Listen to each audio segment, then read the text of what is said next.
in Europe for a couple of years, London as well, for News Corp as a correspondent there. How was that? Unreal. What years was that, Kenny? I went over in 2006 and came back in 2008.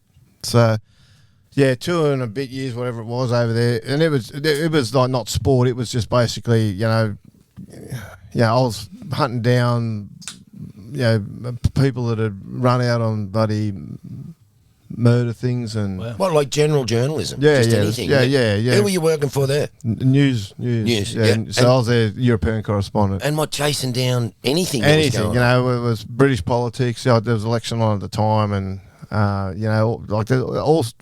whatever was going on. Whatever's going on. If there's Australian in trouble over there somewhere, Had you done that style of journalism before, or? Kind of. I'd done a little bit because go back to the American example. They used to grab me. I remember, for example, that Sophie Delezio when the car went through the childcare centre, and poor Sophie got. I got sent to that day. You know what I mean? Because my boss. Obviously that was a big story, and my boss sort of looked out and thought, well, who can cover it? And he sort of picked me. So, because he wanted the emotion and more than just a news report of what's happened and where it's going on. So how does any journalist go away from stories like that? When you get home, you got to sit down and think about that and go, far out, that was pretty heavy. Yeah, look, and I'm sure that's not the only one that you've done. No, I can. You just take drugs? Yeah. I don't know if they do. We'll get to that. No, they they can have it. Like in 2005, I went to Iraq for a few weeks. I got sort of So I was over there, sort of. It was at the end of it all, but there was still bombs going off here and there and everywhere, and going out on patrols and stuff like that, and. Yeah, the one that sort of probably affected me the most was when that earthquake was in Sumatra. I remember there's an earthquake in Sumatra, and at the time they said, there's some Australians there. So we actually hired a Learjet News and Channel 9 and sort of, because there was no commercial flights into Sumatra at the time, but flew the Learjet in. And I remember we'd been there a couple of days. The morgue was full. They were still pulling bodies out. The hospital couldn't take any more, and obviously as a health thing, they couldn't have dead bodies. So there was this sort of, just outside the morgue, they had all the bodies in the plastic body bags, and it was in the sun and all the rest of it. And, bit of a smell there? Mate, it was some, look, I don't want to sicken people, but please do. But it was... when I got back from that, I couldn't eat meat for about 3 months. Wow. Yeah, and I'm a meat eater. Like I'll have a steak every night. Lots of salads? Yeah, every time I put a steak down, all I could smell was the dead flesh. And I love, really well done steak. Yeah, well, you would have liked that over there, mate. Kenty, would have been nice and soft for you too. I've smelt that before, unfortunately. It's something you never forget. It's so unique. It's a really sickly sweet smell, mate. It is, and it's not good. And then the fluids were leaking everywhere. Look, it's a funny thing. Like I always felt difficult to impose on people in that stage. I remember when I went to I think it's the Pike mine. It was called in New Zealand, where they got trapped in the mine. Yeah. And then. We were over there, and it was for 3 or 4 days. I was, getting to them and all the rest of it. And then we found out that they'd all died in there, and that was just awful. And I still remember the families sort of at the moment of them being told, and the wailing and just the hope, eh? It was awful, mate. It was the whole time. It was terrible. And but it's a funny thing because you're imposing on people's personal moments at the time, and it's. Yes, I know some people they sort of don't have a second thought about it. I always sort of was a very nervous about approaching people, getting involved in all that sort of stuff because I know how. I don't know. I wouldn't like it if it was me. But by the same token, some people are good about it. So you just got to try and be respectful as you walk through. But I tell you what, it's a nice thing for you to say that, Kenny, because a lot of journalists. Don't feel that way, and they're more inclined to got to get the story, got to get the story. Get those points. Yep. Too many of them, I think, they lose sight of the human side of things, and so they're all about. And I can see it. Like at times, it's probably happened to me a little bit where we focus on our own interests a little bit. So you're focused on something and you don't give enough thought to the other side. And so it's got to be a bit of a reminder every now and then that, listen, these people this is a significant trauma in their life here or whatever, you know what I mean? But it's tough, and at times you just got to pull your head in and just think, hang on a second, I need to understand here what's going on. And at times, I've probably lost my way a little bit there as well. But you've just got to, just try and give yourself a reality check every now and then. But it's tough to write about those things, and very difficult. So then on to the Telegraph as well, and the Telegraph, legendary paper. And good time there, good experiences. Yeah, well, they were the ones where it sort of, to be fair, everything took off for me. Like those experiences I just spoke about, them were all with the Telegraph. Oh, okay. Can I ask you, were you working with guys like Frank Crook or Phil Wilkins or any of those cricket I worked with Phil Wilkins. What a great man. Buzz Rothfield. Yeah, I worked with Buzz. No, Phil Wilkins was there. Frank Crook, I didn't work with him. Yeah, another legend, Frank. No, but I worked with Wilco. He was a lovely bloke to work with. Yeah. Yeah, he used to put his head down every day for about 20 minutes and have a nap on his desk. Yeah, great man, Phil Wilkins. He was around a lot when I was in my early career. Remember the old, I don't know if you want that whole match fixing thing with Warney and Mark War and all that sort of stuff that came up. Yeah. He was onto that. Yeah. He was onto that years before it came out. And everyone, he said, look, this is happening. And the work was just like, I was at the Herald at the time, just after that happened, but with him not long, but when it first started to come out. And he'd been on, he knew about it, and he spoke to work about it, and everyone just was like, mate, there's no way in the world that's true. And they just wouldn't even listen to it. Not that he pushed it too hard, he just said, look, I'm just letting you know that this has happened. And it was just so outrageous a story at the time that they just said, mate, it can't possibly be true, and that was it. They just let it die. So, and then 2 years later, it was all true. 2 years later, a lot of games were fixed. Yeah, he was a very good journo. Yeah, where were you stationed at with the Daily Telegraph? Were you in the city? Yeah, I was in Holt Street. Yeah, that's it, Holt Street. Yeah, in Holt Street. They had those trucks in the Number morning. two, Holt Street. Yeah. I remember that too. So I sat there. I had when I first started, I had Peter Flingos sitting next to me. And who else was there? Tony Adams was there, Dean Ritchie. The Mole. Tony Adams. He was supposed to come last week. I think we got him on next week. Next week we got Tony on. Oh, that'd be interesting. He said the same thing about you. If he tells the truth, it's a fluke. We'll have to draw it out of him.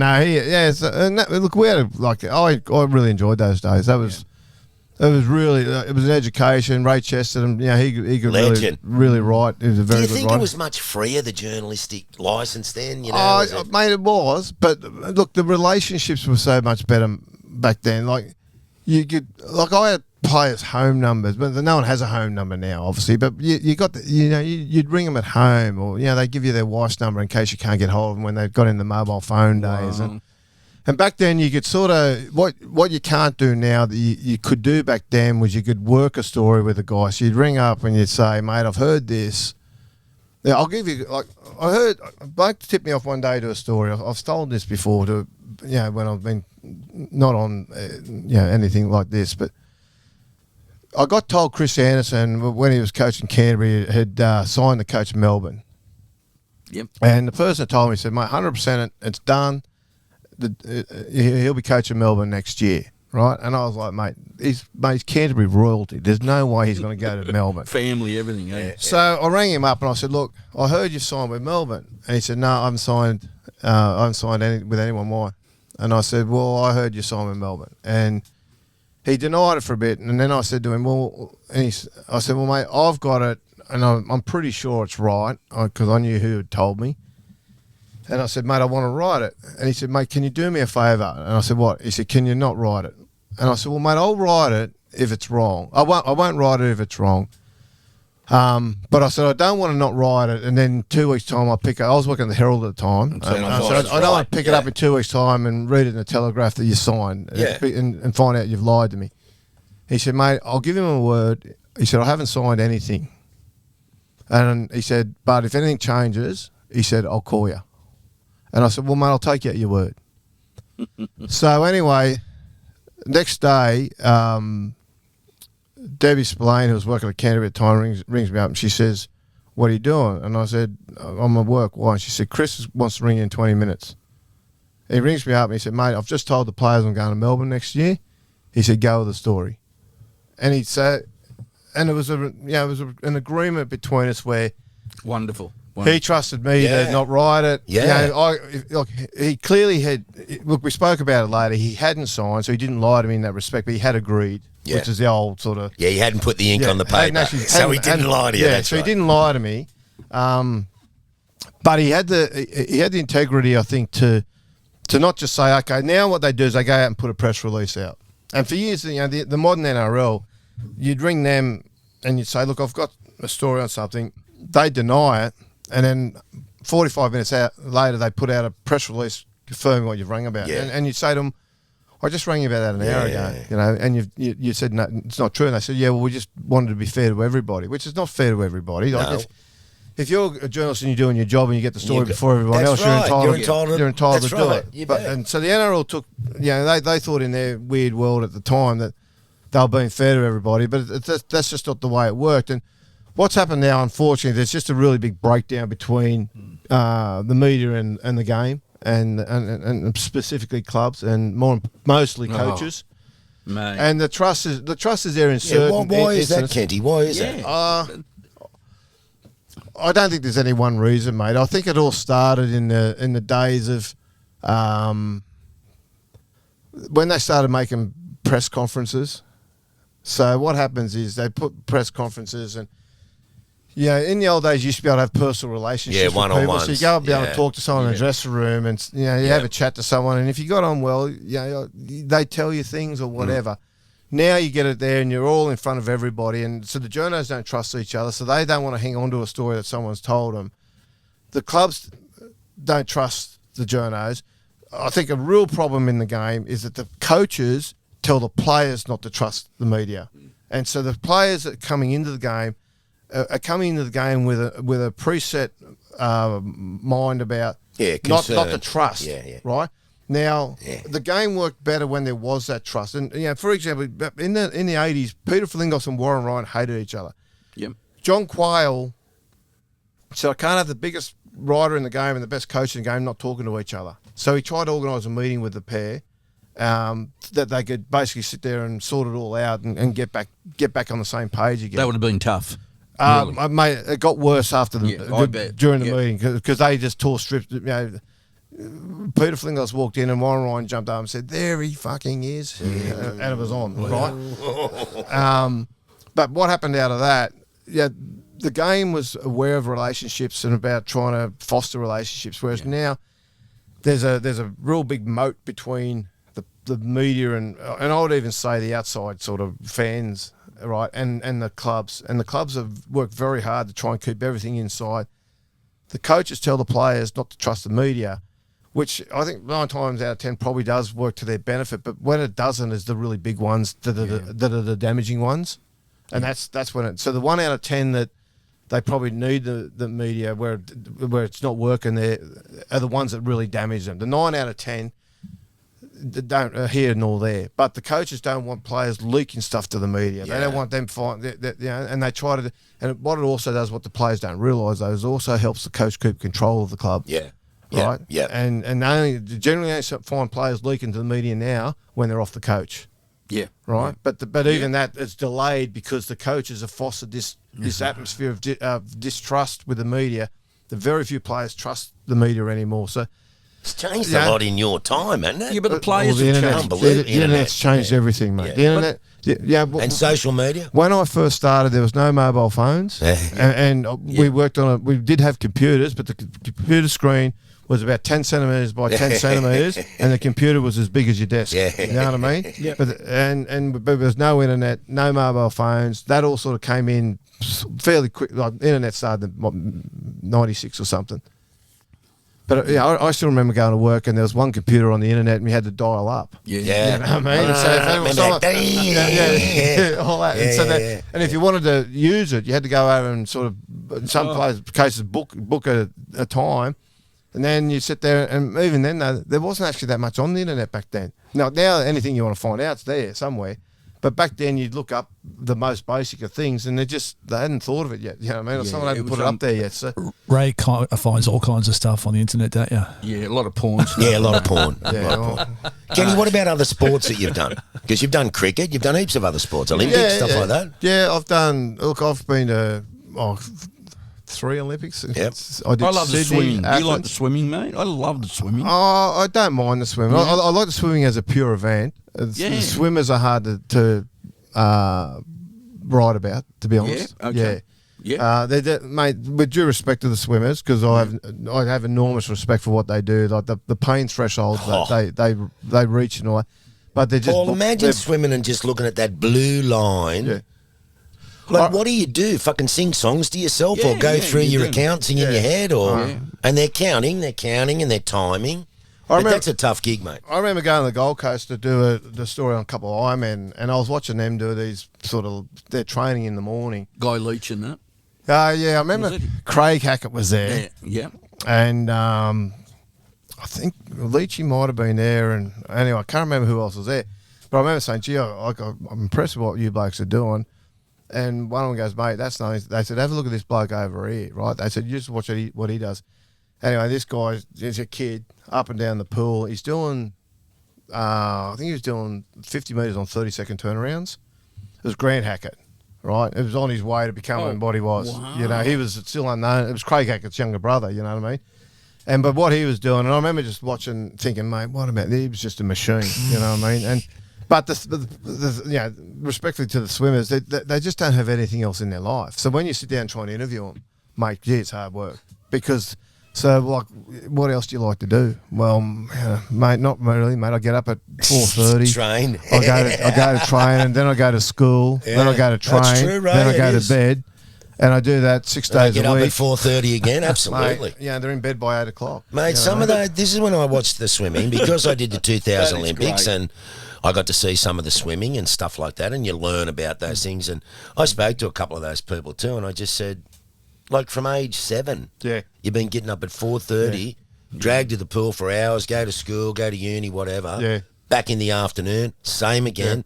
Pain threshold barrier in your head. Yeah, you've just got to get it so right to be one of those people where you can get beaten by a silly centimetre, a touch, a half a breath. Insane after 4 years or 8 years or 12 years. They go, it's 4 years between Olympics, but they've spent 15 years getting to that, or 20 years getting to that spot. Was that Channel 7 you did that for? Yeah. I remember the day we went out there, Dawsey, and I thought, how lucky am I being at Channel 7 when the Olympics are here in Sydney, and they were handing out the passes. And the head of news said, Widow, there's yours, and he threw it to me, and I'm looking, it's got all these numbers on it.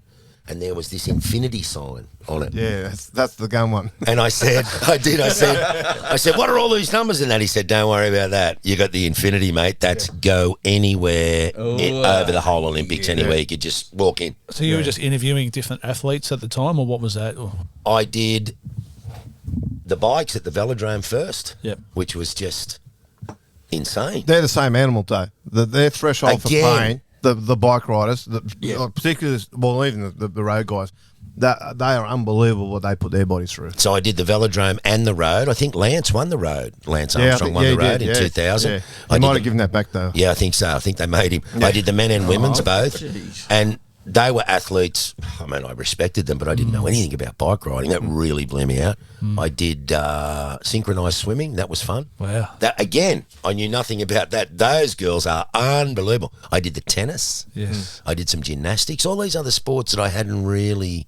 I knew they were there and I respected them, but not really jumped into as an athlete myself. So it was fascinating. Yeah. And what an honour to work for Channel 7, who was the, broadcaster's host, the host broadcaster, and to go out there every day. Bird's eye view. In the International Broadcast Centre, or IBC, that's right. Yeah. And just look at all these people from all around the world. And we did such a good job, man. It was, I watched Kathy win the 400 and I was part of the opening ceremony, doing some interviews. You remember the everybody got a little a suitcase. Yeah. That we used to go to school with, and it had a bracelet that glowed and all this the sort of stuff. Yeah. And I sat in the stand and actually did a full piece, which went out all over the world. This was on the opening ceremony. It was just crazy. Just to be involved in that was unreal. On TV, Kenny, how did you get your start on TV? I started doing. I started doing a little bit on the back page when after Peter Frilingos died. So they were sort of looking for someone to talk rugby league. Started doing that, and then at that the would time, have been big shoes to fill because Chippy was legend, mate. Yeah. Can I just interrupt you? I was really upset with him with the Super League. He really, I was so upset, man. You can say that now because he's dead, right? No. But it really affected me, and it wasn't really his fault, but he really backed them. But I just wanted to say that. Yeah, but in his defence, they brought him in, they sat him down, and on the one hand, that's his employment. So you can understand the message that subliminally is getting sort of passed through to him there. But they also sold him on the dream too about how Super League. Yeah. And to be fair, I was. Let me put this out there. I was at the Herald at the time, so we were the anti-Super League and anti-news at the time. But the Super League model was a much better model than the NRL. The NRL sort of grew organically out of the New South Wales Rugby League.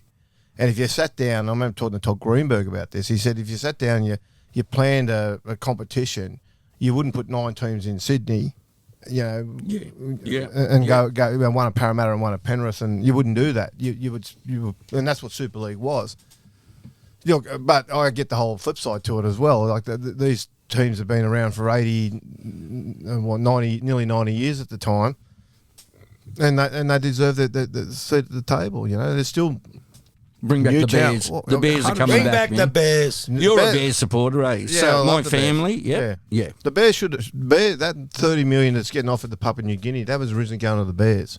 Yeah, I heard something that they might be still in. Oh, they'll still be in there, but the original plan was to have the Bears getting that money, and that's why they were always that line. I don't know what happened to make it change to Papua New Guinea.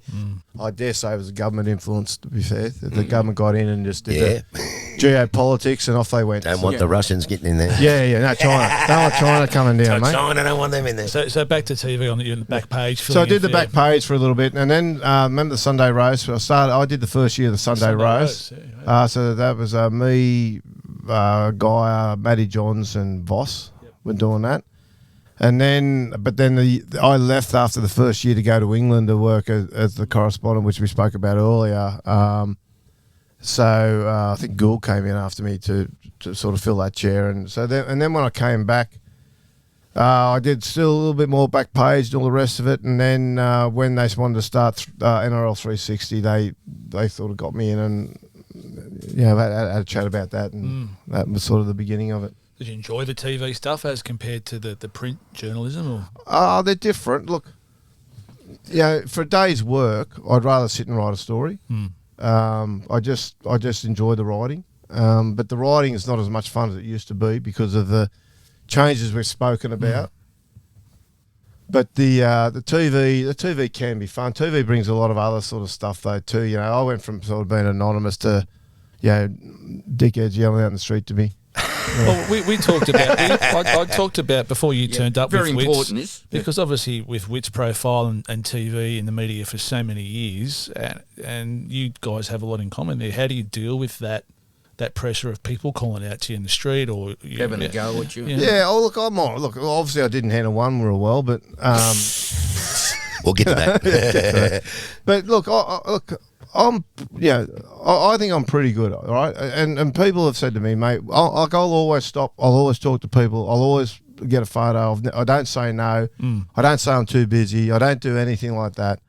And I'm okay with it. But, as opposed to which, he's got a background where he played for Australia. And he's got that in his sort of portfolio where he's done something a lot of people would like to emulate. I don't have that. So I'm seen as just a pure journalist. And it's easier to hate media. And so there is an element there that just, they just want to bait you and antagonise you, and the amount of times people come up and go, mate, I reckon you got shit opinions, and I say, well, I've just heard one of yours, so. You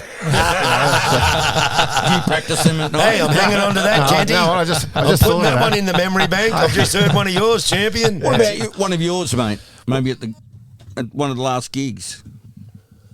Yeah, look, I suppose when we're gigging with the band, because we all play in the band together, that's a bit different, maybe because it's 11 o'clock at night and there's a few beers or bourbons under the belt. But some people come right up to the stage in the middle of a song and start talking to me, and I'm halfway through. He did that to us at the Unity Hall. Hey, guys. April Sun in Cuba, and I had to say, mate, I can't hear what you're saying. Like, how would you expect me to... Like, stop the band and say, oh, sorry, mate, what are you saying? Oh, yeah, about the cricket. Yeah. Exactly. We had, I won't name the place because we love playing there, but we had a group come in just after midnight at one of the last gigs I played with, man. And I saw this guy mouth, it's fucking Mike Whitney. Yeah. So I just said, what's your name, mate? And I yelled his name out about 20 times that night. Yeah. But after I said that, we were halfway through a song. Ray saw it. And I saw it. He walked up with his phone. And I just quickly looked down, and it's me bowling in a fucking first-class match or a test match or something. And he's holding it up. And he's holding it up like that in front of my face. I know. So I just had to look across, and I'm thinking, that's what I think. Why would you do that? Yeah. We're in this fucking pub. Yeah. We're playing fucking rock and roll. Yeah. So I know that's my association with the game, but they just want to have some association. And I'm like you, Kenty. My mother told me when I got in the New South Wales team in 1980, I remember she said, they'll probably want an autograph, because it was all autographs in those days. Exactly, yeah. You've only got to play one game and they'll want an autograph. Yeah. Don't ever let me down. Yeah. So I've never said no to an autograph. Yeah. Never said no to a photo. True. Yeah. Never, ever, ever, ever. Yeah. And I'm really proud of that. Yeah. But what about when people sneak a photo?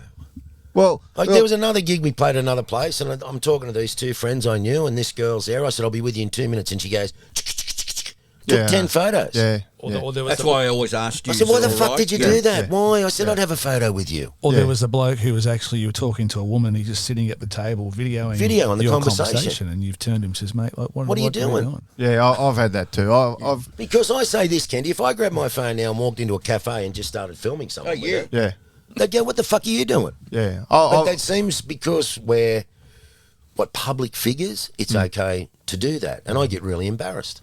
Well, I remember being in a pub one day. I was with Billy Moore and a couple of other blokes, and this guy had That's all right. If a fight broke out there, you're safe. Billy Moore. Yeah, but they were filming us talking, and we were having, like, as you know, when you're sort of off camera, you have pretty honest conversations with blokes and about what are they picking this bloke for, what are they doing there.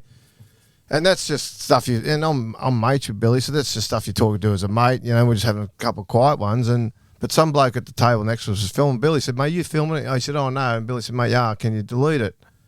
Luckily, we hadn't said much, so because we thought about it later, what have we said here? Like, that ain't going to get us in trouble, which was okay. But it's just rude. Oh, it is rude, it's mate. Rude. But people don't care. But people are always a bit, like the night I got in the trouble, the bloke that filmed it put it out all over social media. We were going to get to that. I'll tell you, the bloke that, but he shook me hand, took a photo 30 seconds early and talked footy with me. Wow. And then filmed that and put it out there, so I got sacked. So, you know what I mean? Like, that's what you're dealing with. And I'm not going to whinge about it. Like, shit happens, right? Mm. But that's, so that's, I get it. See, the funny thing is, when you're with people and someone comes and asks for something, and if you don't trust that the person's got the right intention, so you're a little bit like, righto, mate, I'll get a photo of you. And I've had other people come up and do shit, right? And you don't know until they're actually doing it that they're making a gig of you. That's right. And I'll give you a good example. It doesn't involve me. It was when that dickhead that went around and he filmed himself. Oh, I've got a rugby league legend around the corner. I'm going to go say good day to him. And he walked around the corner of the Clovelly Hotel, and Andrew Johns was there, and he walked up to him and he goes, hey, Minnie, how you going, mate? And all this. And Joey sort of went to shake hands and how you going until the bloke called him Minnie. And he's filmed himself already. I'm a rugby league legend Anthony Minicello. And Joe like, fuck off, idiot. You know what I mean? And so that went around then, and everyone had their all the little small brain people had their giggle about Andrew Johns being made to look like a geek. But you put yourself in his position. What's he supposed to do? If he walks around and the bloke comes up and he sees the bloke come up to ask, 100%. And he just goes, mate, piss off and leave me alone. Well, then that gets edited. It just goes around. He's just what a prick. How arrogant is this bloke? You know, what I mean, you missed the Minicello comment because you'll edit that out. That's right. So Andrew Johns was in a no-win situation there, and instead of people condemning this bloke for that, saying this, which some did, to be fair, but there was also enough people that, oh, that's hilarious, and sent it on their mates with the laughing emojis and all that bullshit. And you just think, mate, no wonder this world's going to hell in a handbasket. You know what I mean? Because you've got shitheads like this, mate. You know what I mean? They just carry on. And then that means blokes like Joey, he doesn't want to engage. Well, you can understand why he doesn't want to engage. Absolutely. Why Joey's would you a want lovely it? bloke, mate. Exactly. Well, a lot of fun. Anyone that knows him, knows what sort of fellow he is. But I can understand why he's reluctant because some flea has done that. But anyway, that's. Yeah, sadly, that's just what you've got to deal with, and sometimes you don't understand you've made a mistake until it's too late to erase it out of their phone. You know what I mean? So, do you think blokes like you and me, because I don't not go anywhere, I've only thought of myself as a normal bloke from Matraville who was pretty good at cricket, done all right in the media. Do we? Because you go down the pub and have a few beers, I mean, do you leave yourself open? And then the question is, well, why shouldn't you be allowed to do that? Yeah, well, that's the dilemma you've got. You know, you try to live a normal life, and people are critical of you if they don't want you to live that normal life, or if they don't think you're trying to live that normal life. But by the same token, they're the first to put you on show. Yeah, you know what I mean. So you can't be I don't want to keep. Because everyone's going to reference everything I'm saying back to my situation, right? I don't look. It's done. It's over. I can't change it. Yeah. I don't want to whinge about it. I don't want to say it was unfair. I don't. Who gives a shit, right? Did you get a good one in, but did you get a? No, I didn't get anything in, mate. It was the worst before. I came out and I had 22 beers. I found out my limit's 21. Right? How can anyone drink that much? That's a big drink, brother. Yeah, but anyway, look, it. We found out you're in it. Something I didn't know about you is a tree hugger. I thought that was really nice that you exactly, became a tree hugger. Yeah, paperback writer, they call it. It's unbelievable. But can I ask you just about 360? Like, I got to tell you, I love the whole family loves 360. I know there's millions of other people, right? But what do you think about Ben Ikin? I love him, mate. Yeah. He was really like you guys were a great team. Yeah, mate. Ben and I still talk regularly.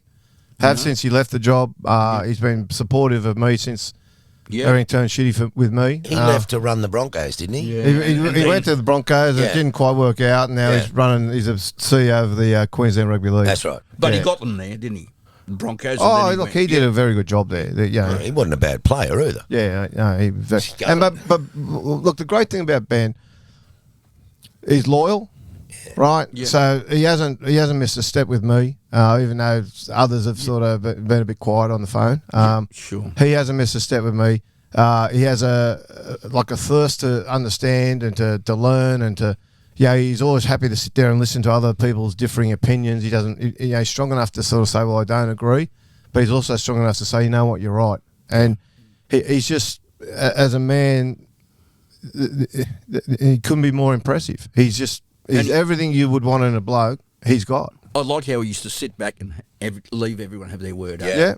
And you'd be really great and go, well, this is what happens, Ben. I used to like, I used to like that. But is that part of the show? Like, you come across like someone who's like cranky and that. Did they want you to play that role? Because on the Matty Johns, you were totally different, like you are here. You know what I mean? Like, is it a thing they want? I wouldn't say we were acting, mate. What it is they sort of probably knew their little spots with me where to sort of push my buttons and get me going a bit. Yep. But then there are other nights there where I can remember sitting there thinking, mate, this is boring. This is boring me. Yeah, I better shoot a rocket up it. And so, I would. I think, mate, this is just shit. You know what I mean? And I'm on the show and I'm bored. Yeah. Right? So I just say, mate, that's the dumbest thing I've ever heard. And mate, boom, off it I go. You know what I mean? Love it. Yeah, I fucking love it. Mate, there's not enough honesty in the game as it is, mate. And we're all so sensitive to the honesty in the game. That's the thing I found fascinating about working on 360. People, the thing that people say to me more than anything is they say, mate, I loved your honesty. Right? And I still get it now, all the time. Every time I go out, I get someone will come up and want to talk to me about it. Mate, wish you were back on the show or whatever. Yeah, it's true. Mate, and I loved your honesty. And there's not enough of it. I'm not talking specifically 360. Yeah. I'm talking about the game in general. And it goes back to that distrust that's there, and I get that. I noticed in the cricket this week where, Josh Hazlebrook and I think it was... Mitchell Marsh. Yeah, but they came out and they talked about what Hazlebrook said after the first test, right? And I think it was, what was his name?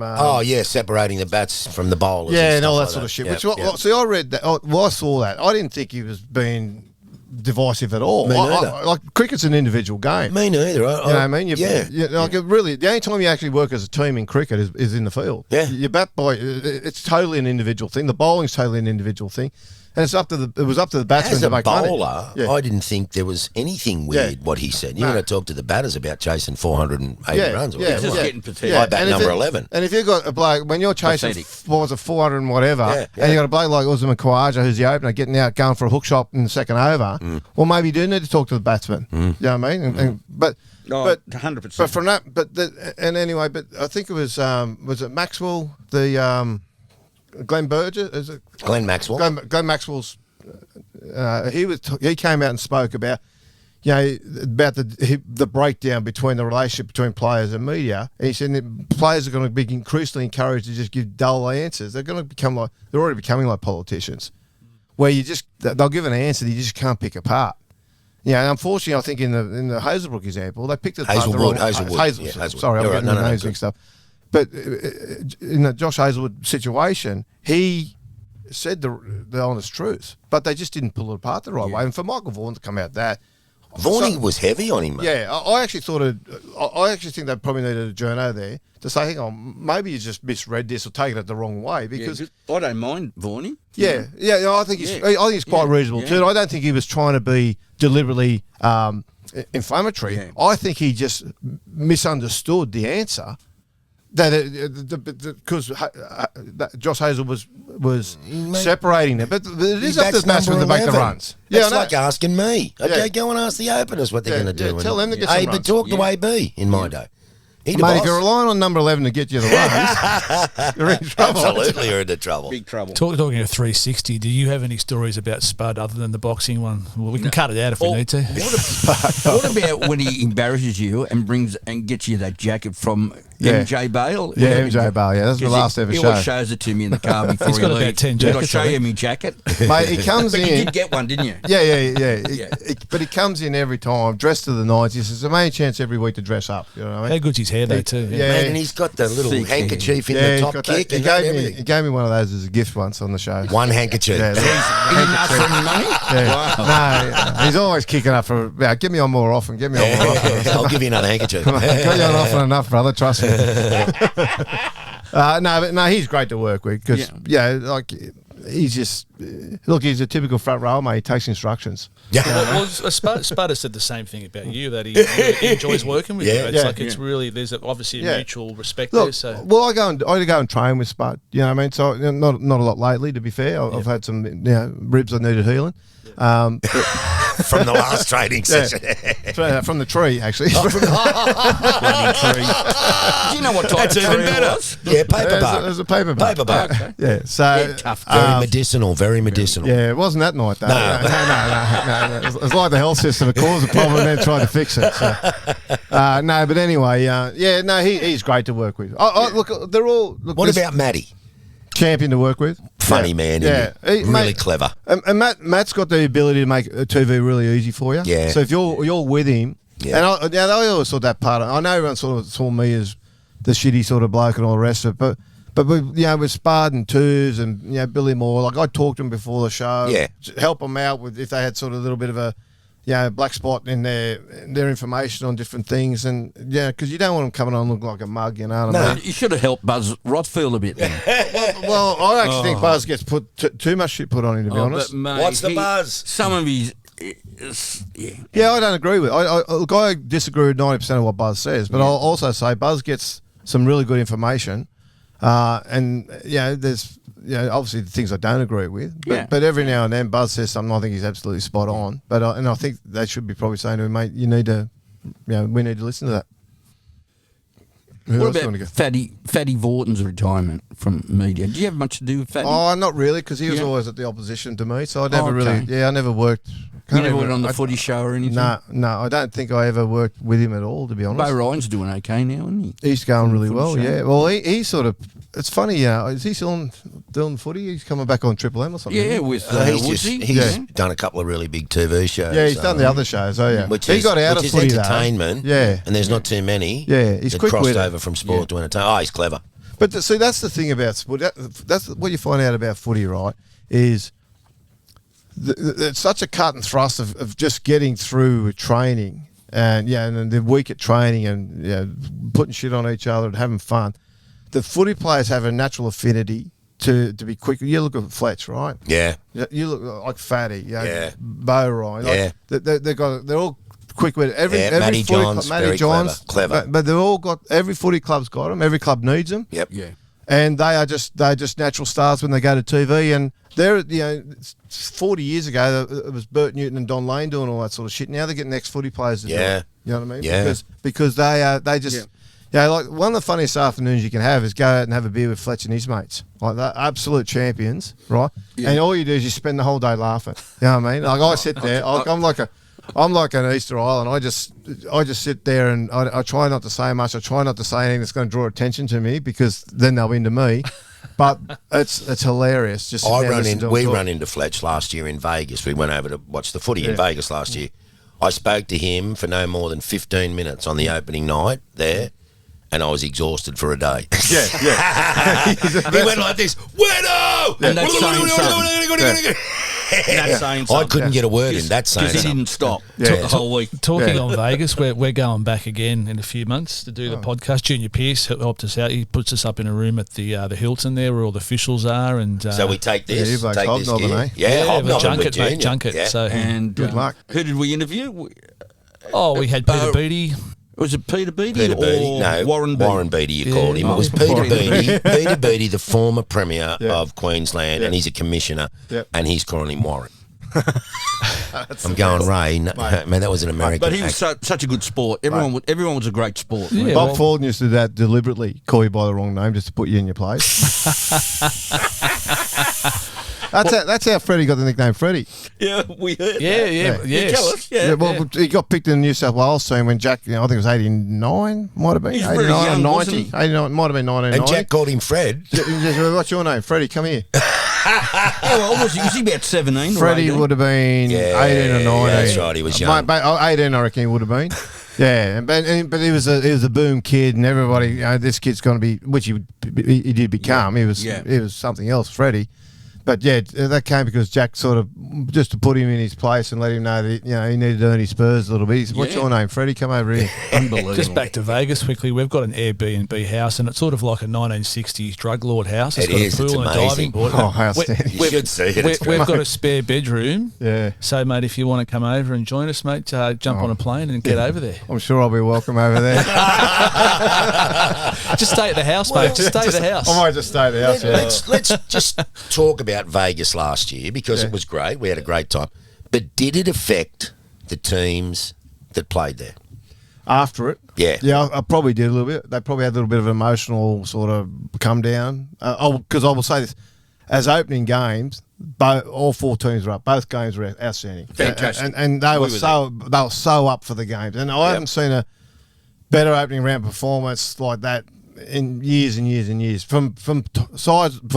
Sometimes you see one team comes out white hot, but the other side's not quite there. Yep. But all four teams were red hot for that. But they did. I think they did have a little bit of a sort of a lag. I don't think it was like jet lag when they got back. I don't think it was that. I think it was emotionally. Yeah. Because they were so up for those games. It was great. The opening night in Fremont was 20,000 people there. Yeah. We got out this Tesla Uber and just went, fuck, how are we going to get up near the main stage? Couldn't get there, but wait. And then this bloke yelled out of nowhere. We got out of the cab. Mike Whitney! And I've turned around and he's got an NRL shirt on. He goes, VIPs this way. So I turned around, I said, shut up. Don't say. So we go round the back through this casino and then we're on the red carpet and we're there. We haven't got any names down on this thing. Yeah. And the guy goes, oh, Julia's got your names there, Mike, and you'll get your bracelets. And I was just about to say to Julia, your name's on there. And this bloke's went, Julia, they're right. Yeah. Next minute, 2 minutes later, run into Fletch. Yeah. Run into everybody. Yeah. Everybody. Ended the trip for you there. It was But we met up with David New. We also did a podcast. Oh, yeah. And he was incredible, wasn't it? Incredible, His stories about American Rugby League and all this sort of stuff. Come to a party with the ex-Tomahawks players. That's right. So we met all the Tomahawks, the American Tomahawks. John Cartwright was there as part of that too. Yeah. So this is the question I really want to ask all of us.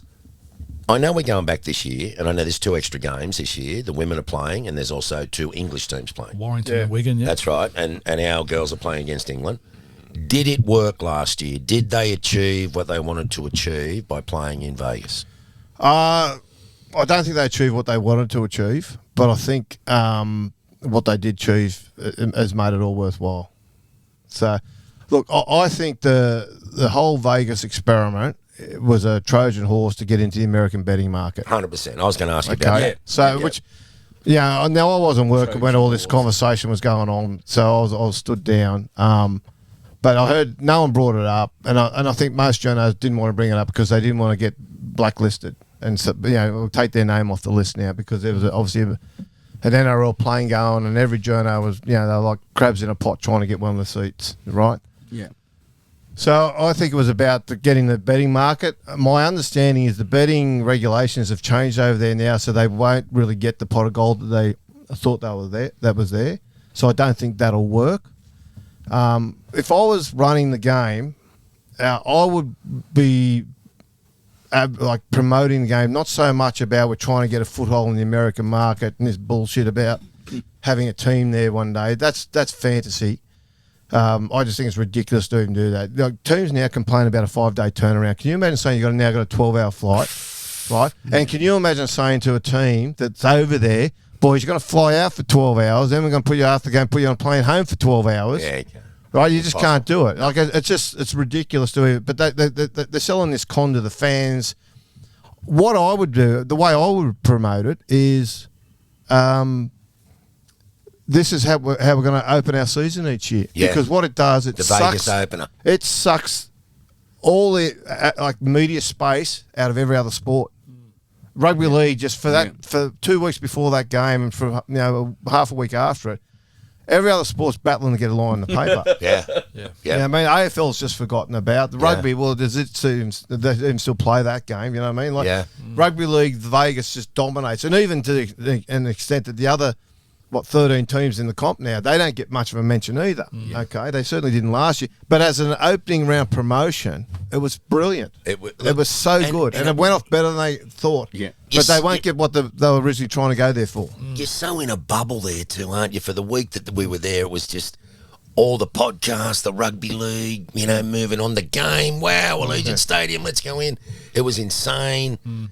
We had such a good time, and I've been to Vegas a few times before, but I think getting the Airbnb, Dawsey, was fantastic, and we've got some more things organised this year. I think we'll have our own machine, have our own car this year. That'll help. What was that beer that you had? had? It was the worst beer of all time ever. The Modelo. It's like based on a margarita. It's a mix. It's horrible. Anyway, it's like tomato soup with a soft drink in it. And they that was bad. I had a taste of that, and I'm a non-drinker of that too. So what is Ray? Yeah, can I ask you, what do you think about Laurie Daly coaching the New South Wales again? I love it. So do I. I thought it was a great appointment too. Yeah. No, look. You like it? Well, he's a legend. So look, all this bullshit about we're going back to the future. Let's put it in perspective, right? So what Laurie won one out of 5, okay, as far as series goes. He played against arguably the greatest Queensland team we'll ever see. Ever. And when he won, and now say this respectfully to the guys I'm about to mention, right? But when he won the series, he won it with Trent Hodgkinson and Josh Reynolds as his halves. Yeah. Right. But don't forget that Cooper Cronk didn't play in that final game. Did Cameron Smith play? Yeah. Well, what didn't matter then? So you know what I mean? But look, that era, I was critical at times. I thought there was a couple of times. I think where Laurie made a mistake first time around was a couple of his selections. Yeah. He picked wrong players. And I think that's one of the things he won't admit to now publicly. Yeah. But I think that's one of the things that I think looking back in hindsight, he's looked back and I felt pressured, or everyone thought I was going to pick this bloke, so I picked this bloke. And Yeah, a good example is what Michael Maguire did this year when he picked Reece Robson at hooker instead of Appy Corus. Everyone Who would have thought? Yeah. And I spoke to Michael Maguire about it, and before I had he had to catch up with 1,000 people, and one of them was me. Okay, and I brought him along with a couple of my mates. So come and have coffee. I got coffee every week with Blocker and Johnny Elias and a few other blokes, right? And anyway, we sit there. Couple of legends there. Yeah, mate. Yeah, so whatever your needs are, there we can sort it out for you. You got it. So anyway, but anyway, so come along and so he sat and picked their brains, and look, obviously I don't know how much he took away from it, and then we had a talk after it, and when I got to the Michael Maguire's picking Reece Robson, his argument was that Reece Robson doesn't get bent backwards defensively. Coruscant can bounce off a little bit defensively. He's tough sucker, Reece Robson. Yeah, and strong. And so that showed you the mindset. Roosters will get him. Yeah, but that was the mindset they had of how he's going to win the game. So he had a plan of how to win the game, and then out of that plan, he then picked the players who could execute the plan, which is the way I think the good club coaches. That's what they understand, and I think this era of. Yeah, and I think Laurie sort of probably didn't understand that first time around, but I think he will this time around. And I think having Craig Bellamy there to bounce off, that he'll be able to say, mate, what about this bloke? What do we do here? And I think that the advice coming back to him, he'll pick a much better team. I think that for all Freddie's efforts, I think Freddie generally got the team for game 1 wrong. Yeah. And by game 3, through loss or injury, he'd be closer to where he needed to be. Yeah, sure. What does the future hold for Paul Kent? What do you see yourself doing over the next couple of years, mate? Oh, look, I don't know, to be honest, mate. Paul Kent show? No, look, I am thinking of doing a podcast, to be honest, which is, I've been approached to sort of be part of a few, and I've sort of knocked about. I don't particularly like the idea of sort of working for people at the moment. So I'm looking at probably starting one next year. I'll just do it my way. You've probably got a lot of ideas from this one, haven't you? You haven't noticed, but I've got my phone here on record the whole way through. So. So I'll look at doing that. So I'll start a podcast just to sort of turn over some money. I've been asked to write some books, which I'm looking at. I've got a couple of books. I've got a couple other little sort of... With Sonny Bill? You did a Sonny Bill? I did a Sonny Bill book. I did Johnny Lewis's book. Fascinating people. And but I've got, if I get the one up I'm going to do, mate, it's a sort of rugby league / crime one, which is... Can't tell us a little bit of insight there? We've got some... we're running out of time. So just one 30 seconds. I was just about to get a scoop then, Ray. I was just about to get all the information on Kenty's book, which is rugby league and crime. And you've cut us off. And now he's not going to tell me. That's all right. That'll just keep him on tenterhooks, mate. That'll keep him on tenterhooks. That's all right, Ray. No, we can leave that. We'll That's called a teaser in the industry. Teaser, that's right. Vonnie Sampson. Love her. Female rugby league. I wish they played more like females and tried to copy the men. Braithen Astor. Good fella. Gordon Tallis. I could tell you stories about him all day. James Graham. Enormous integrity. Yeah, good bloke. Andrew Voss. Good caller. Lara Pitt. A little bit too excited sometimes. Yeah. Lara knows the footy. Yep. We spoke about Hindy and Fletch. Yep. James Hooper. He knows everything, eh? Well, I love him, mate. He's as loyal as the day is long, mate, and he's one of them. Brent Reid, he picks and sticks. When we saved Leichhardt Oval, when we went down there, Brent Reid was there. Yeah, mate. Look, I like Reedy, but I just don't agree with anything he says. Paul Crawley. Love him, mate. He's the most loyal bloke you'll ever meet. Yep. Mitch Newton. Mitch Newton? Is it Mitch Newton from the Clint Newton? Plate? Clint Newton. Oh. Mitch Newton. Who am I talking? I'm talking about the front rower. You're talking about Warren Brady's cousin or something. What do you think about Clint Newton? I like Clint. Yeah, I think. He said the Players Association. That later. Clint's doing. Keep that in.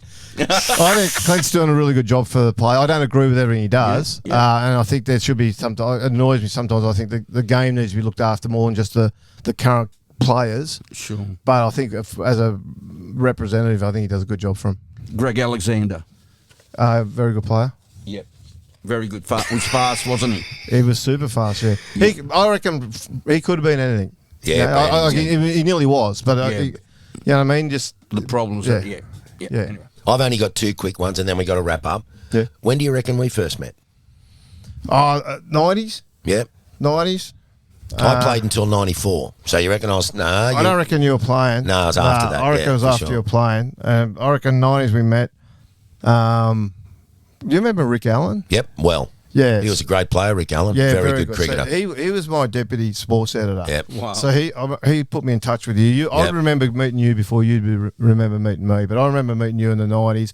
I wrote the very first story on Glenn McGrath. There you go. Rick Allen said, mate, this kid's going to be a superstar. You be the first to ride. They'll think you're a genius. So you got that right. Yeah, jumped straight down there. Yeah. The other thing I want to say to you, we mentioned Todd Greenberg before, looked after the Bulldogs, your mob, then looked after the NRL. Yeah. Then the ACA, Australian Cricket Association, had him. Now he's just been appointed CEO of Cricket Australia. Yeah. Unbelievable. Yeah, look, Todd's... He played first grade at our club at Randwick. Yeah, he was. He's very good. Very good player. He's a batsman. Mate, he's got half a dozen centuries. He's a very elegant player. Yeah, I was going to say he's silky. Yeah. He's got the same qualities as an administrator too. He's just got that. Yeah, I think Todd knows his stuff, mate. Todd's been going for this job since day one. This is Todd's. Even when he was the head of the NRL, I think if you'd asked him what's your dream job, cricket's his first love. Cricket, yeah. So he's in his happy spot now, and good on him, mate. I think it's great. It's great for the old Randwick club to have someone who played for us be the CEO of Cricket Australia. But I think overall for the game, he's going to do a lot of really good things. Yeah, I agree. Last one.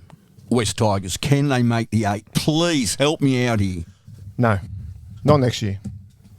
Okay. They've got some good cattle coming. Really good players. Look, I think they do.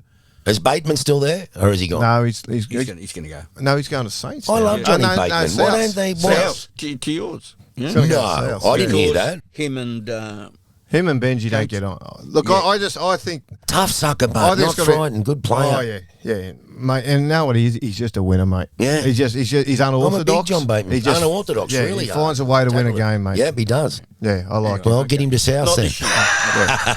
That's fair. I've thrown my hands up then, Dorsey. I could ask a million more, but mate, next time. What an absolute pleasure, Kenty. Thanks for coming in today. We've got a couple of hours under our belt. Then we'll have to go through that and maybe edit it. Yeah. But nothing out. Mate, what an absolute pleasure. Thanks for coming today, mate. Been a real revelation. I know you love your sport. We love you. We'd love to see you back on the telly. Yeah, please, but man. I know you're having a little bit of time off at the moment, and we understand that as well. I appreciate the offer to come, guys. I know it's been a bit of a... I've had a few things on, but we've got it all sorted out, so I've really enjoyed it. Mate, thanks for your honesty, brother. Pleasure. Don't forget the Oz Icons, man. Oz Icons! Mate, listen, every time I go to the Unity, they come up in the little posters. Mate, I'll turn up. Don't worry. I'll fucking turn up and gig there one day. I like this bloke. He's pretty good. Mate, I follow him around. We might see you in Las Vegas, maybe, because again, there's a spare bedroom there. Still a couple of months away, mate. So I think Spud's thinking of taking that spare bedroom, so you might have to push him out. Or you could sleep in the same king size bed with him. Spud one goes, yes, the We'll go head and tail. How's that? Yeah, I loved it. One of my favourites. Magic. Thank you. Thank you, Kenty. Thank you, boys. Yeah, until next time, you follow us on Insta, Facebook, TikTok, Twitter, and everywhere else with YouTube, all those things. And until then, over and out. And please like us and do whatever you have to do so we can get more sponsorship money, okay?